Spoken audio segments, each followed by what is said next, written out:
A video went viral not that long ago from the World Economic Forum that said, it's 2030, you own nothing and you are happy, or something to that effect. A lot of people were mad about this idea, but there are a lot of people who support the authoritarian lockdowns and COVID lockdowns, specifically to help curb climate change and bring about massive economic reform around the world. Some might call it a conspiracy. I don't think it needs to be that far. There are just political interests, and they're willing to exploit the ongoing crisis for their ideology. Case in point, Gavin Newsom. Recently, he gave a speech to California where he said the COVID pandemic may end, but we are not going back to normal because normal would bring about inequity. Inequity. Not inequality, inequity. Gavin Newsom of California wants to maintain his COVID powers, elements of the authoritarian lockdown, and he's going to cite inequity to do it. And there have been many people who have said similar things. In a Forbes article recently, they said the world needs the equivalent of a COVID-style lockdown every 2 years because of climate change. Recently, there have been many videos and articles coming out talking about how the planet is finally healing. And it was April of last year when we saw our first article saying the COVID lockdown is healing the planet. Now, I think the pandemic is serious. I think people should take reasonable precautions, but it seems to be going down. We have the vaccine. Yet for some reason, even with the vaccine, even on CNN, they question Anthony Fauci saying, we have the vaccine. People have gotten 2 doses. Why are you still saying they can't travel? And Fauci says, well, without the data, it's a judgment call. So what's the point of doing any of it if it doesn't change anything? And that's the scary thing to me, because I think people should get their vaccines. But when you have people like Anthony Fauci going on TV and saying nothing will change, it's disincentivizing people and telling them no matter what you do, things will not go back to the way they were. What's interesting about what Gavin Newsom says when he talks about inequity is that the COVID lockdown contributed or caused the largest transfer of wealth in probably the history of humanity. Small businesses and the middle class were gutted and destroyed. People were told they cannot work. In one famous viral video, a woman who owns a restaurant in California showed how her outside seating was barred, and literally right next to it was identical outside seating for a Hollywood movie production of some sort. Meaning, rules for thee, but not for me, or for us at the very least. The elites are allowed to carry on and do their thing, flying in private jets, and if they can afford it, traveling around the world, because now you got to pay a couple grand if you fly to another country. But the rules are being imposed on working class people, and it's crushing them. And perhaps there's an obvious reason. When Gavin Newsom says inequity, it sounds like what he's suggesting is they want to crush all businesses so then everyone is equally poor. Sounds awfully communistic, like that tends to be what happens in these communist countries. And it would seem that someone like Gavin Newsom is absolutely willing to exploit a crisis to do it. There's a big difference between a grand conspiracy, a network of elite international interests conspiring on how they're going to do things, and simply political interests that see an opportunity. As the saying goes, never let a good crisis go to waste. So I don't think there's a grand conspiracy. I think there are sociopaths like Gavin Newsom who are sitting there looking at the paperwork saying, hey, if I can maintain power that no one else has, and all I have to do is cite some environmental issue, I will do it. And it's exactly what is happening. Well, let's read this story and go through what's really going on and why keeping these lockdowns enforced and not returning to normal will only make inequity worse. Before we get started, head over to timcast.com and become a member to get access to exclusive segments from the Timcast IRL podcast. It's basically a way you can support my work in the event we get banned, which seems likely moving forward as the ideological war only escalates. The culture war is getting worse and more channels are getting banned. Steven Crowder recently posted on Instagram that he's got a 7-day suspension on Twitter. So if you want to make sure that we can keep functioning and keep working, even in the event there is some kind of purge that hits us, go to timcast.com, become a member. But don't forget to like, share, subscribe, and hit that notification bell. Let's read this story. Hot Air reports, Newsom to Californians. Let's face it, we're never getting back to normal. They say that's a great message to send to a restive electorate after a year of fumbling the response to COVID-19. Gavin Newsom tried to get cute in his State of the Union speech from an empty Dodger Stadium, pledging to deliver a new and improved normal. But it fell as flat as, well, Newsom's entire gubernatorial career. Small wonder Californians want to push him out of office before the end of his term via an upcoming recall. And that's right. The recall deadline is coming, and Gavin Newsom may actually get recalled for failing when it comes to the COVID lockdown. Here's a quote. California Governor Gavin Newsom will say during a State of the State address, it's a State of the State address, that the pandemic will end soon. But when it does, Newsom will say, quote, "We are not going back to normal because normal accepts inequity." That's according to excerpts from Newsom's speech that the governor's office released Tuesday. The Democratic governor is scheduled to deliver the address at Dodger Stadium as he faces a likely recall election later this year, fueled by widespread anger over his handling of the pandemic. The governor further explained his comment that normal accept inequity by elaborating that inequity was the reason Latinos were dying from COVID at a higher rate over any other racial or ethnic group in the state, why the poor wages of essential workers are not enough to live on, and why the state has seen mothers leave the workforce in dramatic numbers. Hot Air says, how can anyone be this tone deaf, especially while facing a recall for a population locked down for almost a year, whose businesses have been destroyed and health wrecked? The status quo ante of February 2020 looks pretty good as a destination. The other issues can get solved when the emergency ends and people get their normal lives back. He mentions Lee Barkukis, rounds up some reactions, but says this response seems to be the most comprehensive, but it leaves out one key point. Quote, his draconian lockdowns have caused more inequity as the rich got richer and the poor got poorer, one Twitter user said. Minority-owned businesses shuttered. His wealthy white friends did just great. Minority communities devastated. How full of S can one man be? They say even taking Newsom at his intent, however, it raises the question as to why the old normal was so iniquitous. Exactly who has been running things in California anyway? Why, that would be Newsom himself, who took office 2 years ago in January 2019, well before the pandemic. Before that, fellow progressive Democrat Jerry Brown ran the state for 8 years. Progressive Republican Arnold Schwarzenegger had 8 years before that, and Gray Davis got almost 5 years in before the boot-in recall election that put Schwarzenegger in office. One has to go all the way back to the first week of 1999 to find Pete Wilson, a moderate to conservative Republican, in charge of the Golden State. And what about the legislature? Democrats have held supermajorities in the legislature for more than a decade and have held majorities in both chambers every year since 1996. The state's two massive metropolises, LA and San Francisco, have been under progressive Democrat control for decades. Democrats control most of the smaller cities and towns in the state, too. California is as one party a state as it gets. Even Massachusetts elects Republicans to statewide office from time to time. So how did California become such a den of inequality? You mean inequity? Maybe Newsom can explain that during the recall election, but it seems more likely that voters will be explaining that to Newsom instead. Too bad they won't learn the real lesson and kick out its entire leadership class and start over again. This is one of the most important points, two very important points. Democrats absolutely have a supermajority in California. I once worked for a homeless shelter in California, and I often wondered why it was that we could not solve these problems. We were supposed to be the ones fighting injustice and ensuring that these people are being helped. Doesn't work that way. Because it doesn't matter what political party you're from. Once you have a supermajority, there's no political competition. There's no obligation to do anything. See, when you have a balance between at least two parties, and I think two parties is still fairly bad, at least the Republicans can say, here's the alternative. And then the Democrats are forced to compete with this. But when the Democrats shut out Republicans and become a uniparty state, a one-party state, then they can simply say, I don't got to do anything because our party is going to win no matter what. So why is it that they couldn't solve these problems and bring about equity? Why is homelessness so awful in California? It's because the wealthy individuals benefit from these policies, not in my backyard. That was the saying. When there were proposals to bring in low income housing to help homeless individuals, or at least shelters, all of these progressives in California said, nah, or I should say faux progressives. They certainly pretend to be progressive, but at the end of the day, they certainly don't actually entertain any real policies that would help people. Let's talk about what Gavin Newsom is going to do. His policies, I believe, will only make things worse. Take a look at this from CNBC from just the other day. Inflation may have been warming up in February, but it could be hot by May.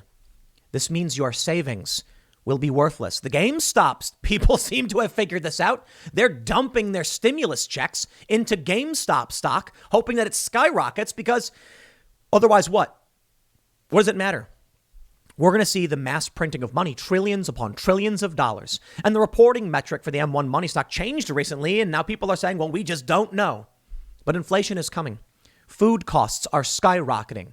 And when that happens, you get chaos. When people can't afford to eat, they will fight to eat. So all of this going on, the mass printing of money, the mass inflation, the supply chain shortages, and Gavin Newsom wants to maintain this level to a certain degree. When he says no new normal, he is, let's be fair, he is talking about reducing some of the lockdown requirements. With this from Deadline. They say Newsom announces plan to loosen California's lockdown requirements amid recall pressure. But he wants to maintain some of those powers. Which powers would that be and why? While they claim it's to fight inequity, that is just the excuse they always use. They claim to fight bigotry and racism, and they want to help people do better. In reality, they just help their friends. Why, it's Gavin Newsom who goes out to eat at fancy restaurants without a mask on with all of his wealthy Democrat Party friends. That's what's going to happen. Now take a look at this from CNBC. They say inflation is just warming up, but by late spring, it could get downright hot, even if temporarily. February's Consumer Price Index, a measure of inflation, is expected to be up moderately when it's released Wednesday at 8:30 a.m. Eastern. By May, the pace of headline consumer inflation on an annualized basis could be double February's pace. The debate in the market is whether the spike is transitory, as the Fed and many economists say, or the start of a bigger trend. Quote, the big question to ask is, will that level of heat we're going to see by May be sustained or not, said Barclays senior U.S. economist Blorina Urucci. I'm in the camp of people who think probably not, but there are some who think the opposite. Economists expect the consumer price index rose 0.4% in February, or up 1.7 from a year ago. That compares to 0.3 in January and a 1.4% rise on an annual basis. When energy and food are excluded, the core CPI is expected to be up 0.1% in February, or an annualized pace of 1.3. Okay, I don't want to get into the nitty-gritty jargon of what this means.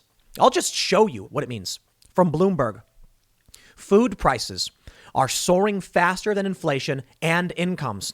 As the COVID-19 pandemic wreaks havoc on economic growth, concerns about hunger and malnutrition are rising around the world. Is this the new normal that Gavin Newsom and these other governors want? They want food prices to skyrocket? I'd say yes. Think about what equity is. You may have seen that famous graphic that breaks down the idea of equity versus equality. Equality would be everybody gets a box to stand on so you can see the baseball game over the fence. But some people are just shorter than others, and some people are taller, so not everybody needs the box to stand on. Equity says give a little bit more to the people we deem deserving of it. Well, it's easy to explain in a comic book image of people standing against a fence. How do you quantify when it comes to race? They look at COVID death rates. Sure, but those are poverty issues. So maybe we can do things based on poverty, and that will disproportionately affect certain marginalized groups. That's their own logic. They don't do that, though. What they're really saying is they want the ability, they want the power to pick and choose winners, regardless of the race or gender or identity or whatever. They'll use that as an excuse, but say, give us the power. And what will you see? I'd be willing to bet you'll see a lot of like what's going on in New York City, where Bill de Blasio said, as real estate value crumbles and the city is destroyed by their policies, they swoop in to buy up the property for pennies on the dollar. That's amazing. It's almost like they did it on purpose. I'm not accusing them of doing it because I can't read their minds, but wow, is it perfect for the government, for these ideologues. People were driven out of these cities. The economies were destroyed. People were forced to flee. And then when the property value is worthless because nobody wants to buy it, Bill de Blasio says, we're going to buy up these buildings and turn it into low-income housing. Well, there you go. Now, I think it's fair to point out we do have problems on this planet. There are issues of too many people in certain places. Many people have recently reached out to me talking about the rat utopia experiment and what happens when a population just gets too much food and is crammed into tiny spaces. Doesn't bode well for the species. But I do not believe in authoritarianism. I believe in community building. We need to encourage people to get out into nature. We need to encourage people to live further away from cities. Now, my friends over in the rural areas are saying, stop, don't tell them to come here. They're going to make it all worse. And they probably will. Because they'll move to these red areas and then vote for blue policies and then bring about the same destruction these cities had wrought. Food prices are soaring. This, I believe, has the biggest impact on everybody. And you know what? When they talk about inequity, they're not talking about giving you a box to stand on. They're talking about making you as poor as everyone else. That's the name of the game. Then, once everyone is almost equally poor, only the government can step in to give you those paychecks. Unfortunately, even Joe Biden's not giving everybody what they asked for. Bloomberg reports global food prices are going up, and the timing couldn't be worse. In Indonesia, tofu is 30% more expensive than it was in December. In Brazil, the price of local mainstay turtle beans is up 54% compared to last January. In Russia, consumers are paying 61% more for sugar than a year ago. Emerging markets are feeling the pain of a blistering surge in raw material costs as commodities from oil to copper and grains are driven higher by expectations for a roaring 20s post-pandemic economic recovery, as well as ultra-loose monetary policies. You see, framing is everything. We've heard in the other article about inflation. No. Things are going to be fine. They're going to be fine. Bitcoin is over $56,000. Maybe you don't know a lot about Bitcoin, but let me tell you this. If you, what is it? If you bought Bitcoin instead of Toy Story 3 on DVD, you would be a millionaire right now. And what does that really mean? Well, there's a high demand for Bitcoin because many people view it as a safe hedge, a safe store of value as economic markets are feeling the heat. And that means when the reports come out that the dollar is going to inflate, and it's going to inflate dramatically, and food prices are skyrocketing, people are going to start storing their money in places where they can hedge that bet and make sure that when the US dollar inflates dramatically and everyone's savings becomes worthless, they will remain safe. For those that may not be familiar with how this stuff works, let me give you a very, very simple example. Let's say you save $10. You put in your bank, you say, I have $10. And an apple costs $1 at the local food cart. You know you have 10 apples worth of currency. Then inflation hits. Now apples cost $2, which means your $10 can only buy half as many apples. I know there are a lot of adults who are watching who say, Tim, we understand basic economics. I know, but there are probably a lot of people who don't. It basically means your savings is losing purchasing power. And that means more than how much money you have. But we've created this system where people can't see this. They'll look in their bank account and say, I got $100. Yeah. And they'll hold it and they'll save it. And then a year later, they could only buy half as much as they could with that $100. Now, I get it. Look, inflation isn't 100%. You're not seeing a doubling over and over and over. But the prices are certainly skyrocketing, which means when you put your money in the bank to save it for a rainy day, it loses buying power over time. And in a long enough period of time, you'll be able to buy anything with it. They say, quote, people will have to get used to paying more for food, said Sylvain Charleboy, director of the Agri-Food and Analytics Lab and Dalhousie University in Canada. It's only going to get worse. Is that what we want? Or should Newsom back off and allow people to get back to business? Let's tie it all together. California produces a lot of the world's food, a very large portion, especially for the United States. So if California makes these moves and locks things down and proposes insane laws and rules and regulations, it will affect everybody to varying degrees. Now, there are some good things because I think you have to understand the nuance in all things. I'm not a fan of the authoritarianism. I'm not a fan of the despots who tell you what is right and what is wrong, because what happens when they are wrong? A decentralized system is much, much better than a centralized one for many reasons. To have one individual say, here's the kind of government we must have. What if he's wrong? And then we all get screwed over because of it. That's why we don't want it. Decentralization. But it doesn't mean we need to be more responsible than we've been. And for the longest time, people in America have been lazy and gluttonous. And I know y'all know it, especially people in cities. So there is some good stuff coming out of this. People should eat locally. People should stop eating processed garbage, and people should eat a lot less. Boy, people in this country eat way too much. Everybody does. So maybe getting people back to nature, having them chop some lumber for the fireplace and be responsible for themselves is a good thing. I don't like the authoritarianism that is being born out of it. And I would absolutely say it's bad and worse because As I often say, the ends do not justify the means because you will never meet the end. There are many people who believe it doesn't matter what we do to get there so long as we get there because getting there is better. It is better to have a clean, sustainable planet, and we will do whatever we have to get there. But if you create an authoritarian system of manipulation, you're not creating a better future that's freer for people and brings about equity. You're bringing about exactly the tactics you create. That's why communism doesn't work. For one of the reasons it doesn't work, because you have people who say they're willing to lie, cheat, steal, and burn things down in order to gain power because only they're the good guys.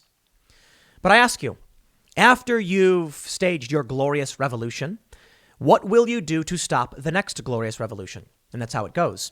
Those who would lie, cheat, and steal to gain power, lie, cheat, and steal to maintain power because they are never satisfied. There is never a point at which they say, we're done, we've done it, congratulations, we've achieved utopia. That means if Gavin Newsom is allowed to maintain these powers, whatever he's trying to do, he will never give them up, and it will be the new normal. And that, to me, is one of the more worrying things that we're seeing. Check this out from Forbes. World needs equivalent of pandemic lockdown every 2 years to meet Paris carbon emission goals. What about China? Why is China not playing by the rules?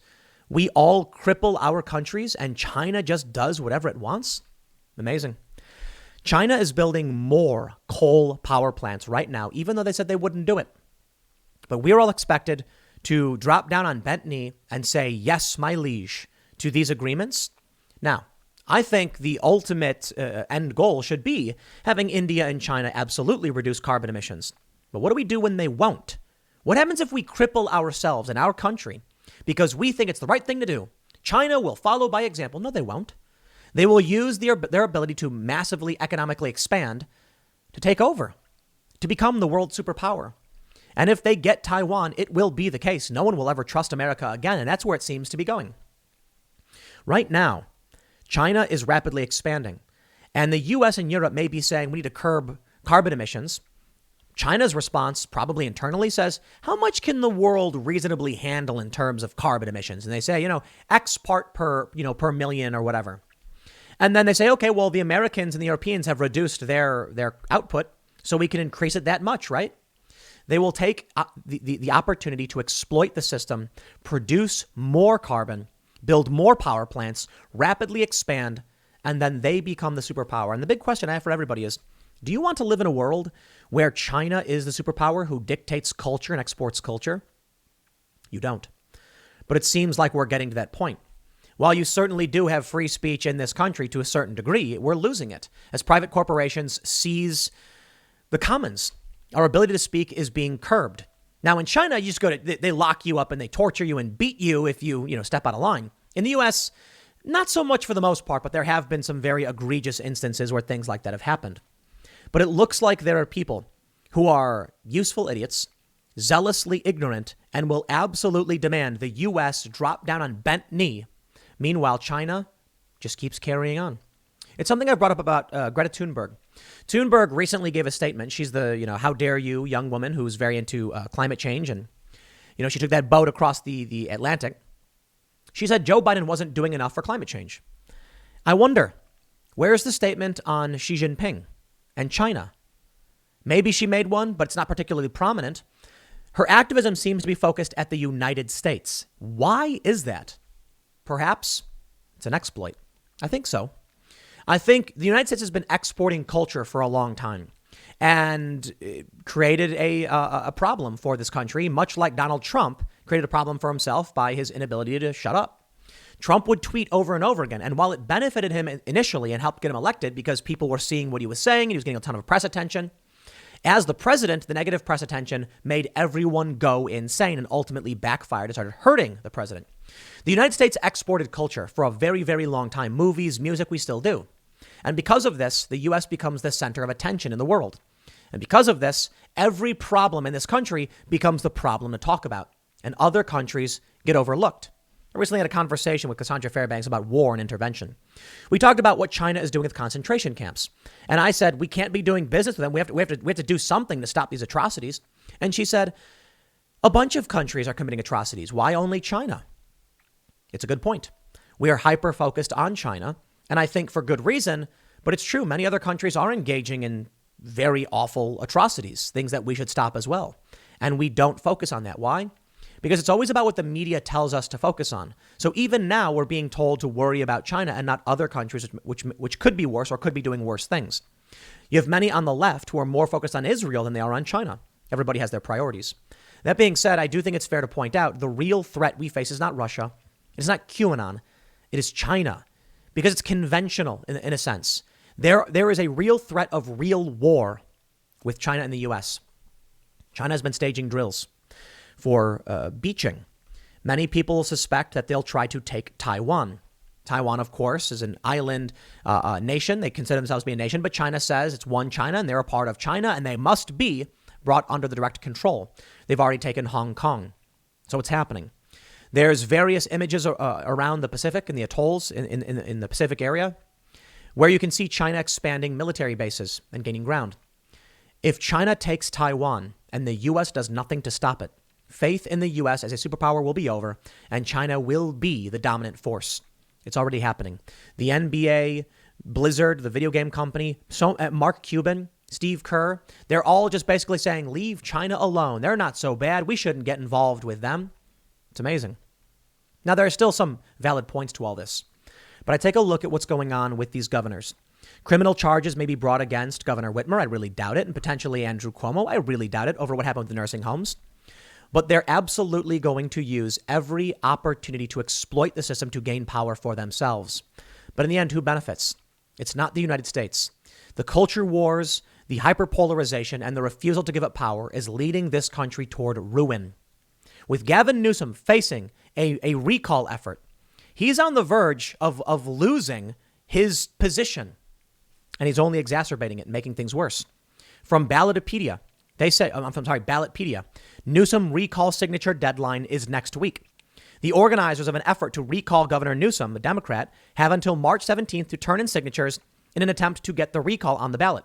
To trigger a recall election, organizers must turn in 1,495,709 signatures, which is equal to 12% of the total votes cast in 2018's gubernatorial election. If supporters turn in enough valid signatures to trigger a recall, the additional procedural steps dictate a recall election to take place within 60 to 80 days. In the most recent report period ending in February 5th, the California Secretary of State had reviewed 798,310 signatures and deemed 668,202 of those valid. At the time of the report, there were still 296,147 signatures submitted that had not yet been reviewed. According to media reports, recall organizers had turned in more than 1.9 million signatures to the Secretary of State's office as of March 3rd. It's interesting. Signature verification is paramount when it comes to recalling a Democratic governor. But when it came to the 2020 presidential election, didn't matter all so much, didn't. They're trying desperately to stop these efforts. And I'm really worried that the democratic processes that we have in this country to protect us from despots are being eroded. Gavin Newsom has straight up just declared himself supreme dictator. We're not going to go back to normal because normal is inequity. And he can just do it.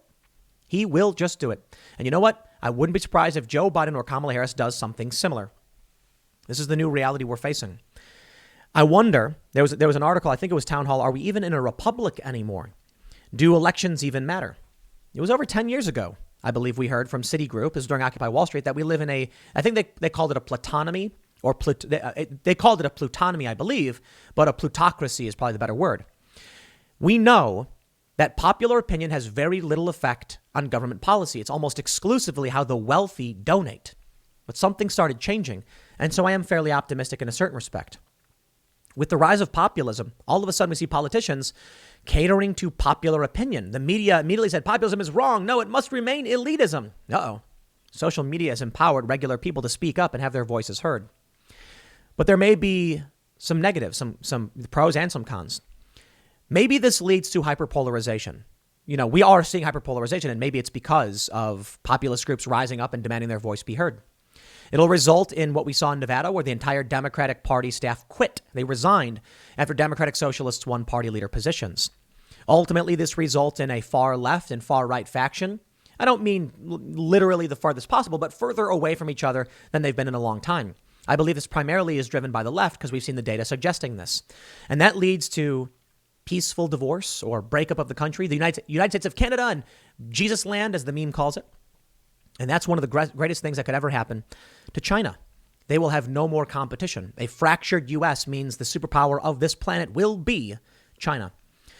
Maybe a peaceful breakup of this country results in a tacit alliance, and then you still have coalition forces that will defend the Pacific Southeast Pacific in Asia and Taiwan. But I'm not entirely convinced. I really do believe if the United States doesn't get its act together and come together and fight for freedom, liberty, the Constitution, we may very well break apart in some manner or another. And in the next several years, things could get really, really bad, to the point where maybe China takes the superpower position, begins exporting their culture, and then we find ourselves and many others around the world locked down by an authoritarian system where we have to abide by China's rules and their dominance. I certainly hope not, but it seems to be the case. I'll leave it there. Next segment's coming up tonight at 8 p.m. over at youtube.com/TimcastIRL. It is a live show. We'll be talking about a lot of these issues, so thanks for hanging out, and we will see you all then.